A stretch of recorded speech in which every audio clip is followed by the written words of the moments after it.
Hey everyone, welcome back to Fire Emblem Three Houses, and as you can see by the title card, yes, this is the official start of the Crimson Flower route, because the chapter, like the rest of the map is only like 5 minutes long, and then the next 10 minutes is just like what happens when you side with Edelgard and so on.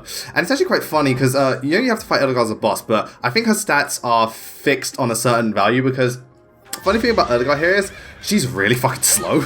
Like, granted, she's going more for the she's, as the flame member, she's more of an armor unit, but it's like, Edelgard, I definitely do not train you like this, you know, you should not be this slow. So obviously, it seems to me that it doesn't matter what Edelgard's stats are when when she's on your team. At this point, all that, I think they're fixed. I mean, I'm not sure, but it looks like it. Oh, nice level up, Casper. So yeah, I mean, there's that one other enemy to fight, can't remember his name, but he's not too bad. He's just, again, he's fast, but that's about it. So you don't, it's like Kronya. They're fast, but that's about it. Ironically, there's no Hubert in this chapter, and I'm wondering, why not? Like, again, you thought he'd be by her side. I mean, fighting Hubert isn't something I want to do, but at the same time, it's not impossible to beat him. I'm pretty sure, like, well, again, Bernadette could probably get him from a distance. I could probably tank him. Dorothea would not be a good choice in, neither would Mercedes, because they don't have enough magic DPS. Petra could, like, rush him, but at the same time, Petra would probably get one shot by his magic, because it's that fucking strong. So yeah, there are options. I mean, if anything, if Caspar went up to him with, like, Silver Gauntlet, or, like, their Steel or Silver Gauntlets and punched him, he probably would be able to get him. But anyway, I'm rambling. But, actually, I think, if anything, Hubert saw the team and it's like, I know how strong these Bakus are, fuck this. Sorry, Edelgard, I ain't helping you here. Have you seen Petra? Like, fuck me. Bernadette just became a sniper. I ain't fucking doing with that. Yeah, and we finally get Linhardt to do something. Because yeah, Linhardt's one of those units I have where he's more support based because he rarely has the speed to, like, kill an enemy or double an enemy, and he rarely has enough damage to kill them one shot. But Knights, thankfully, he has both enough speed and enough damage to get rid of them. So against Knights, Linhardt's absolutely fine in this particular playthrough. And there goes Ingrid. Again, she's got such a very nice mixed balance build, and I love it. Again, I mean, I've seen on Twitter, like, again, some people just have really unfortunate Ingrid builds, but I'm pretty, like, granted, like, her strength was only 35%, but I just got really lucky with Ingrid. Like, this one, she's pretty good, but in Blue Lions, fuck me, she's like, God, why is it always the Pegasus Knights? Petra's, like, the best unit in this one. Look at Bernie go! 38 with a one-shot, fuck yeah! Can I go now? No, I fucking need you. In fact, she's the one going to be taking on Edelgard. So yeah, just, and Edelgard will make her way towards you, so, so you don't have to go all the way around to get her. But just remember, she does have the counter-attack skill, so bear that in mind. But the only thing the only thing you don't have to worry about is speed. She is slow. Or at least, she might be fast for an armor unit, but she's slow in general. Yeah, here's this dude. Mitodi, or whatever his name is. He sounds like, oh god, he sounds like Karu or Hikaru from Auron. Or Ling from Fullmetal Alchemist. Yeah, fuck you, to be honest. So yeah, he's fast enough that Petra won't double him, but Petra's not getting doubled because Petra's Petra. Oh, look at that! Hard work. Oh, and also, yeah, what happens with Edelgard is just so wonderful. Like, oh my god, I was like, oh my god, Edelgard, I should kill you more often. I'll explain in a minute. Okay, so, does she level up from this, or does she just do a lot of damage? Oh yeah, she maxes out her Priestess class, so she gets Miracle. Which again, I've never equipped that because I've never felt the need to use it. Because rarely do my units ever die, and if they do, I'll just rewind time. And there goes Dorothea, fuck you. I was just following orders. Yeah, well, you certainly seem like a little shit about it. He's got like a point venom edge or something like that. Cool. So yeah, who's left? Well, Edelgard's... No, she's like, fuck this, nope. She sees Byler's like, no. Yeah, there goes Bernie. Again, fucking hell, man. And she's not even have the... Again, she had the boost. She would have done 38 damage, just killed him. God, again, I love when my units... Again, that's one thing I really love about the second... Like, the Crimson Flower part. Or it's just like the post-time skip free houses. Because at this point, the units are really damn strong. So yeah, obviously, Edelgard, like, again, she does value her friends. She has her ambition to consider, but she does value everyone's friendship. She's not like, oh, you were nothing to me. You didn't mean anything. I must say, her Flame Emperor thing is pretty damn cool. Ah, bitch! Fuck you, Edelgard! Ah! Yeah, strong, but not enough to kill her. Boom. Ah, that's got her. Yeah, again, she's on 8 damage. I purposely chose Bernie to start with, because usually, when it comes to characters I have to kill, I like to use the Professor, because, like, in certain, like, time situations, he's the one who can recruit if you kill with him. I think you also need a certain support rank. And there she goes. But I always like to, also, it just feels more, like, it just I don't know, it feels better. Aside from certain characters, it just feels better. Again, look at that. Perfect level up. Edelgard, I should kill you more often. So, Yeah. the end has come. So no, every week they just it's like, how do we train? We beat the shit out of Edelgard to get perfect level ups. Edelgard's just like, all for the Empire. Just got a black eye, swollen gums, and she just can't. She's like in a hospital. It's like, it's all for the Empire. you see like fucking, I don't know. I'm trying to. You see like just like it fit like Dorothy with 100 speed. I know a cat doesn't get high. So yeah. Well, no offense, but well, no offense, but a lot of people have been betraying the church. You should have seen this coming. So yeah, if you talk to Finn, you actually get the stipulation. I think if you don't talk, you don't even get a choice here. You automatically side with Rhea. But here, you still have a choice. Do you kill her, or do you side with Edelgard? And what did I do? Well, I am my Edelgard's ambition, and personally, I think Rhea, you're a bit of a bitch. So yeah, here. What will I do? I was like, yeah, I'm siding with Edelgard. So I must protect Edelgard. Why? Because she's a waifu for life. Well, she's not even my Three Houses waifu. I know a lot of people like her. But yeah, I would have chose her just because, even if I didn't know beforehand to do the cuts thing and was just given the option randomly, I still would have chosen Edelgard. And here's where Rhea becomes extremely two-faced, but again, this is where I really love the voice actress, just because the delivery is just so fantastic. Now isn't the time for the delivery is so good. The way she can go from calm and serene to just like absolutely violent, hate-filled is just unbelievable. Like here, just look at the expression in her face. Like she goes from hate to just like that look of just like disappointment. Yeah. You are just another yeah, I love that. Again, Three Houses is really good with face expressions. Soils this holy tomb. Again, sometimes it's disappointment is worse than anger when it comes to people. Allow one who would lend our enemies strength to wield the power. And also, we get to see Rhea's true identity. Yeah. Ironic, because based on who she is, I should have liked her more. But at the same time, she's such a bitch. Again, great character, but oh my god, is she a bitch? Like, she's a character I love to hate. Yeah, so Rhea was a dragon this whole time. Yeah, also, one thing about the Crucifaru, you get like next to no cutscenes. It's usually just, PNGs, or just artwork. There is a cutscene at the end, but it's mostly just PNGs. Your Majesty, Professor, we must escape while we can. Quick, use the warp staff. but Linhardt is like, quick, we gotta get out. Linhardt, help us, because I think he has warp at this point. I'm not sure, or I think he learned it next thing. Yeah. White clouds. Yeah. So we're on the final chapter of thing. But again, I really do.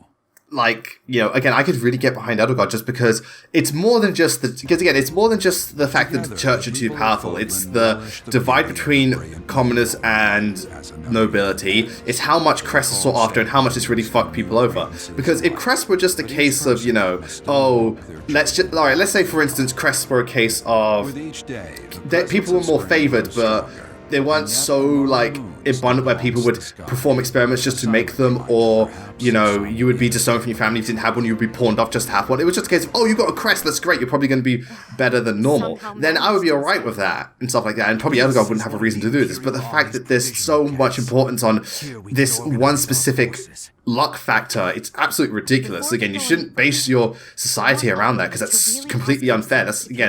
You're essentially limiting what people could do based on their birth, and it's not even like not having a crest is a defect. It's just like having a crest just gives you more potential, but it's like, again, that thing is luck based, and you can't exactly. Sure, you can influence it via bloodlines, but it's not something. Again, it's just like nothing should come down to gender or just like certain genetics, because you can't really control that. Obviously, in our society, you kind of can. There is ways to influence, genetic makeup, but just in general, it should come down to what everyone should be given equal opportunity to try and achieve what they can. If they can achieve it, great. If they can't, well, sorry, you can't. I mean, granted, you should also make it easy. You should also, society should also provide for those people, make it so that everyone at least has a good chance and there is support there. But at the end of the day, it's up to them to choose their path in life. It's not up to what how you can't. You know what I mean? Yeah. But yeah, this is what I really like about. This is another thing I really like about Bidus' role, because again, if you side against Edelgard, the students follow you because, alright, I don't know what happens if it's like Blue Lines. I don't know if all the Black Eagles join Edelgard. If they do, then it probably completes my theory where the professor influences their decisions. He doesn't control the outcome. And again, at the end of the day, Edelgard was going to make a move regardless. But because of the Professor, they side with Edelgard if you go with her because they have faith in both of you. But if you side against, they have more faith in you, so they side with the Church. So I like that, where you influence where their loyalty, and I think that's really, really, really damn cool. Again, it's the same with other houses, how you can recruit them over, and eventually, like again, Mercedes and Ingrid, they stay here. They don't go back. And again, I'll get into this actually. I'll get into this in the next part. It's one of the best things Three Houses does, because it kind of did it with the whole Geralt thing when you got to see how everyone felt after he died. But here you get to see, like, again, we'll move more into the next part. But here we get to see how everyone feels after this ton of events, and oh my god, I was like, Three Houses, I fucking love you for doing this, because I always love it when stories and stuff really go into how everyone feels and the fact that everyone is so conflicted.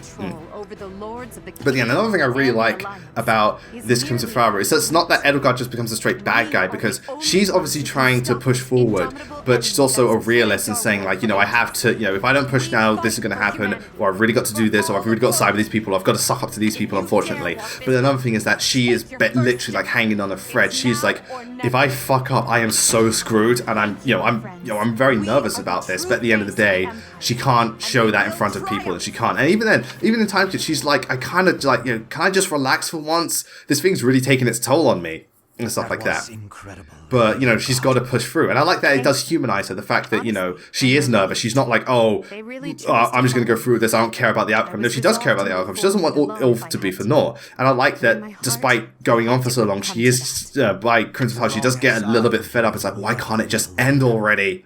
Because again, a lot of other Fire Emblem villains, like, they don't really care about... Well, again, it's not a bad thing, it's just that they don't really care about the process of it. Like, again, Ashnod, he takes over Crimea and then he just doesn't give a shit after that point. He's just like, no, whatever happens, happens. And it's kind of like, like it's the same way Garen's just like, conquer Hoshido, I don't give a shit about everything else in between and so on. Whereas, but Edelgard is like very much a case of, I've started this thing, but I'm really nervous. Is this going to work? What if I do this wrong? What if this happens? What if this happens? What if this happens? And so on. Yeah. Anxious. Again, and just remember, Edelgard is still very young. Like, again, most Fire Emblem villains that do stuff like this, or most people that do stuff like this, they're quite mature at this age. Edelgard is still just barely an adult. So, she's still, obviously, all this responsibility, everything she's had to do. The fact she's going up against, the Church, which has the Golden Deer on their side and has blue lines on their side, like in the end, having to go against just so many people, and knowing that, oh my god, again, because here's the thing, she could have done nothing would have changed, but this war wouldn't have started. Again, she's the reason this war started, and obviously she's doing it for what she feels is a good cause, and I can, to an extent, get behind it. Obviously I don't agree with war at all, but at least she's doing it to, change the state of the world, which is already in a shitty state. Again, if the state of the world was better, then Edelgard's like, now you're just being silly. The world is not that bad, but it is. But what was I going to say? Shit, I was rambling so much. The moment I cough, I completely forget. Gosh, darn it all! Oh god. Yeah, but again, she's going on about a future of equality and so on, and a more level future for everyone. Which again, I get, because.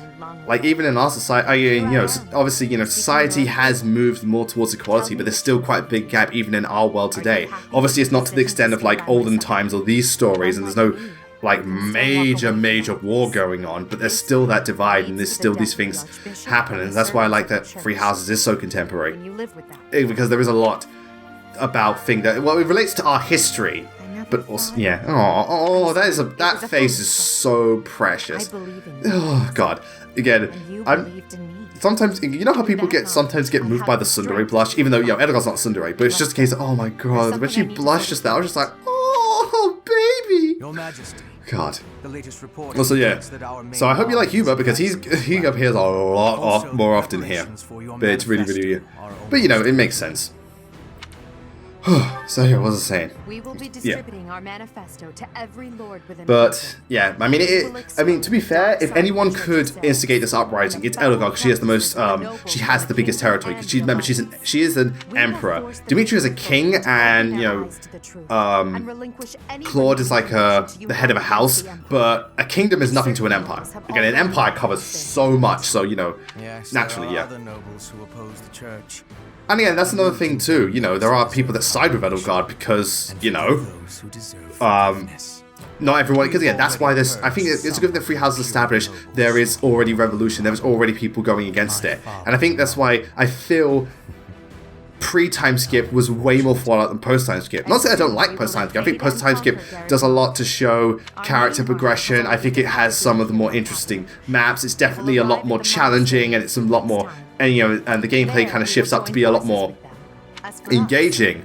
But in terms of story, I think the first half did it so well, and how it built things up slowly, how it introduced each element, how all the plot points connect together, and then from this point on, because you only follow one, you only get to really see one side of it. So here you see the revolution and their way going about it, even though it's kind of rushed, but still. But whereas you go with the other parts, you get to see different sides. That's the kind of the point of the game, but the first one did it so damn well. It kind of feels like Path of Radiance, Radiant Dawn, where Radiant Dawn kind of feels a bit all over the place, whereas Path of Radiance felt so well woven. So this is like, yeah, pre-time skip is Path of Radiance, post-time skip is Radiant Dawn. Yeah, yeah, this is based off one thing again. We've already discussed this is just the not assumption, observation I've made. Yeah. So next time we will, I'll just say next time it's starting the chapter, but also we're going to spend a good chunk of the time just talking to the characters, because again, I loved it so much, seeing, yeah. And now I'm in charge of the Black Eagle Strike Force, because, yeah. Isn't that a bit much? Nah. I'm so happy you feel that way. But, yeah, and I like that the Black Eagles, you know, they don't just follow Edelgard blindly, it's you who influences them. But if you're not there, then I wouldn't be surprised if they did follow Edelgard, because some of them have reason to. I can imagine Dorothea would want to follow Edelgard because of what she's going on. And I imagine, I reckon Ferdinand would probably be against, but it varies from person to person. So anyway, thank you all very much for watching. And so Crimson Flower has begun. So from this point on, it's going to be purely Crimson Flower stuff. Once Crimson Flower is finished, we'll double back to Silver Snow, and hopefully by then I'll also, because again, I've got all the Binding Blade hard mode footage, hopefully by then I'll also upload Binding Blade hard mode so people can join in for that, and so on. I'll make an announcement about it and all that jazz, but so next time we are going to see how everyone feels, and then we're going to take the fight to Rhea and start by taking on Sephiroth, Flane, and Gilbert. And oh my god, Flane, what the fuck? Why weren't you this good when I had you on my team? Until then, thank you all very much for watching. I will see you next time. Take care and have a wonderful day.